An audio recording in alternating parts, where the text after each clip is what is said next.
What is going on, college basketball fans? Welcome back to another video. Today we got our Big East tournament predictions, and it is our final conference tournament predictions of the season. We have all of the Power 5 conferences now up on the channel, so make sure you guys go check out those after this one.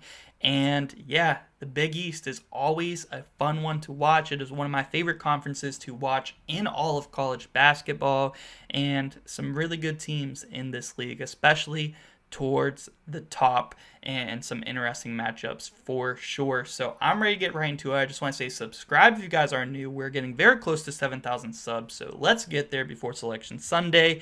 A ton of March Madness content coming for you guys. And yeah, comment down below, who do you guys have winning the Big East Tourney Championship here this year? And yeah, guys, I say let's get right into it. We have our first round matchups. First one is our 9 versus 8 seed Butler versus Providence. And this one, I mean, really figures, right? It's an 8-9 matchup. All the 8-9 matchups in pretty much every conference has been very close and very coin flippy. This one, no different. I am going to go with Providence, though. I feel like Providence, to be honest, they're my favorite team in the Big East Conference, and that is not why I'm picking them. I just feel like Butler, with Thad Matta, he's got to go. Like, he's not the guy for Butler, and I feel like Providence would maybe even be doing them a favor by bouncing them out in the first round. So then maybe they can fire him and bring in a new guy.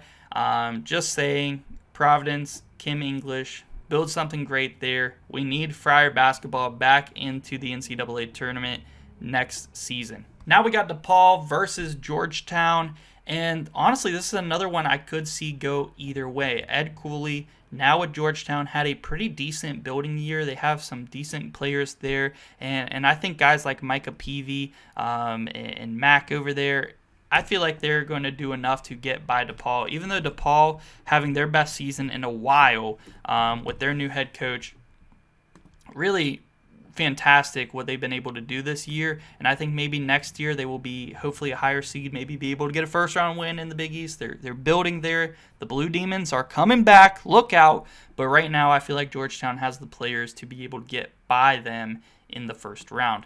Then we got Seton Hall versus Villanova. Seton Hall is a dangerous defense. There with Shaheen Holloway, they've had a pretty bad year, especially, I mean, losing Kadary Richmond to St. John's and now seeing him play so well. I mean, that's very tough there, and Seton Hall is just not playing well this year at all. They do have a good defense, as they usually do, but I got to go with Villanova. They are a team that is going to be fighting for their lives in this one, as they need to make a deep run to get to the field of 68 in the NCAA tourney. Now we have our quarterfinal matchup set up. I feel like the top teams in this league are very strong, and that includes St. John's. St. John's is such a good team this year. They have one of the best defenses in the entire country between R.J. Lewis, Kadary Richmond, Davon Smith. They have a lot of guards that can play make and also get their own bucket. Their only struggle and weakness I see is obviously their shooting. 3-point shooting and also free throw shooting. Other than RJ Lewis, they don't really have a lot of good free throw shooters at all. Zuby Ejiofor down low is also going to be a big problem for other teams. I got to have St. John's in the semifinal at least 100%. Marquette versus Xavier, going to be, I think, the funnest quarterfinal. Potentially, either of these teams could win. Xavier is riding a pretty good win streak right now, but they have been facing some of the lower teams in the Big East Conference. So can they do it against Marquette, who has kind of cooled off recently, but has, in my opinion, the better talent on their team? But Xavier is the higher seed. They are the last team in a lot of people's brackets right now, so they kind of need this one. And I was very high on Xavier in the preseason. I thought the transfers that they brought in would be very good for him. They're bringing back Zach Fremantle for, hopefully it's his senior year. I mean, he's been there forever. But I thought that Xavier was going to be very good this year. Could they sneak into the tourney? I'm going to say no. I'm going to say they lose to Marquette in the quarterfinals here. I think Yeah, Marquette kind of had a heartbreaker at home against St. John's. It was senior day. Cam Jones was playing out of his mind. I feel like they are going to come into this tourney very hungry, and I don't think Xavier wanted to see them first round. I think Cam Jones. They won that rematch with St. John's again in the semifinals between Cam Jones, Joplin, Stevie Mitchell. They have a fantastic team, and Cam Jones especially, I think, is one of the better players in the league. I'm going to go with Marquette in that one. Now we got Georgetown versus Creighton, and I could see a potential upset here for Georgetown. I definitely think it is possible. Do I want to pull the trigger on that, though? I don't think I am. I mean, this is going to seem kind of chalky, but I feel like it's hard to find some upsets here in the Big East. I feel like the top of this league is very strong. I got to take the Blue Jays. The way that Ryan Cockburner and Stephen Ashworth has been playing in their senior season, they got to get to the Big East semis, right? I'm going to take the Blue Jays, and they've really found some really good players in there with Jemiah Neal and also Jackson McAndrew, some really good players there, role players to help that team. Then we do have Villanova versus UConn in our final quarterfinal. Villanova probably needs this one too to have a chance at a bid to the NCAA tournament, so I could definitely see it happening.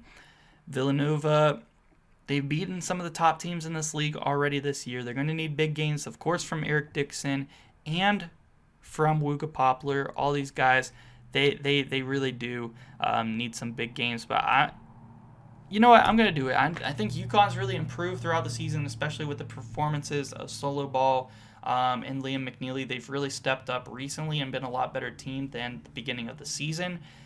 But I'm going to go with Villanova. I think they're going to be hungry.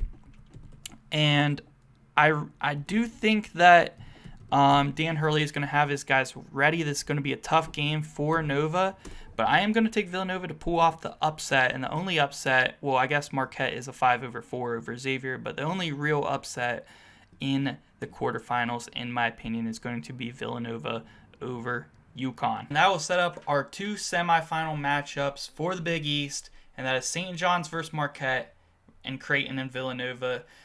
I think this would be a very fun way for this tourney to play out, and that St. John's versus Marquette rematch once again is going to be a very fun matchup. I think Marquette is going to keep it close again.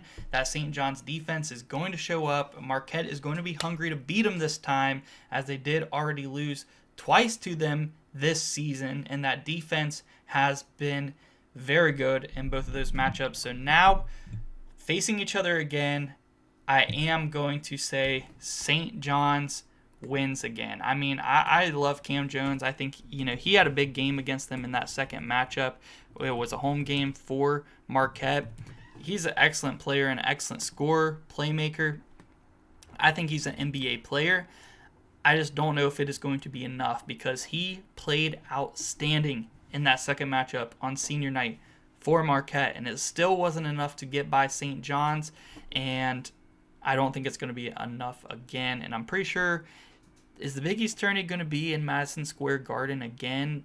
That is pretty much that's home games for St. John's, so that's going to be very hard as well. They're the 1 seed already, and they're going to be in pretty much home court advantage throughout the whole tourney. That's going to be very tough to knock off for anyone. I got to go with St. John's over Marquette here in this one. But then we got Creighton versus Villanova. I think this one is going to also be another close game. And Ryan Cockburner, he's going to want to get to the Big East Championship again. Him and Stephen Ashworth, their senior seasons. Villanova's hungry, though. They might need another win here again.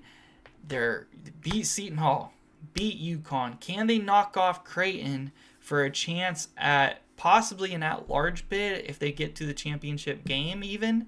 I'm going to say they do it. I'm going to predict the 6th-seeded Villanova Wildcats to make it all the way to the Big East Championship. I think with Eric Dixon playing his top-level basketball, they have a chance to do it. They have beaten the top teams in this league already this season. So I'm going to have Villanova go on a little bit of an upset run all the way to the championship game over the Creighton Blue Jays. I think Villanova is going to have to play some good defense in this one. Eric Dixon is going to have to also take over. and I think that they can get it done. I know Creighton's beat Villanova already this year, but I think Villanova can do it. Give me the Wildcats to advance. And then in our championship game, can Villanova secure them a bid to the tourney by winning the Big East championship? I think it's possible. Villanova did beat St. John's once already this season, which is why I do think Villanova has the potential to make a deep run this year in the Big East bracket. But I'm going to say St. John's wins this time. I just think, being in Madison Square Garden, which I really hope it is in Madison Square Garden, I haven't really butchered that, but I think either way, no matter where it's at, I still think St. John's is the best team in this league. And I think St. John's is going to win the championship, both regular season they already won, and now the tournament championship as well. So give me the Johnnies to win it here. I think secures them as a 2 seed in March Madness if they can do so. And as far as Villanova, I think that brings up a very good hypothetical discussion. If this were to play out exactly like my predictions, would Villanova get a bid to the tourney if they get through Seton Hall, UConn, and Creighton and make it to the championship game with a loss to St. John's? Those are some pretty good wins down the stretch. Would that get them in, and would that save Kyle Neptune's job? Let me know down below in the comment section, guys. Make sure you guys subscribe for more college basketball content. Heading into March Madness, we are going to have a ton more videos out, so be on the lookout for those. Getting very close to 7,000 subscribers. We're less than 100 away, so hit that sub button, and thank you so much for watching.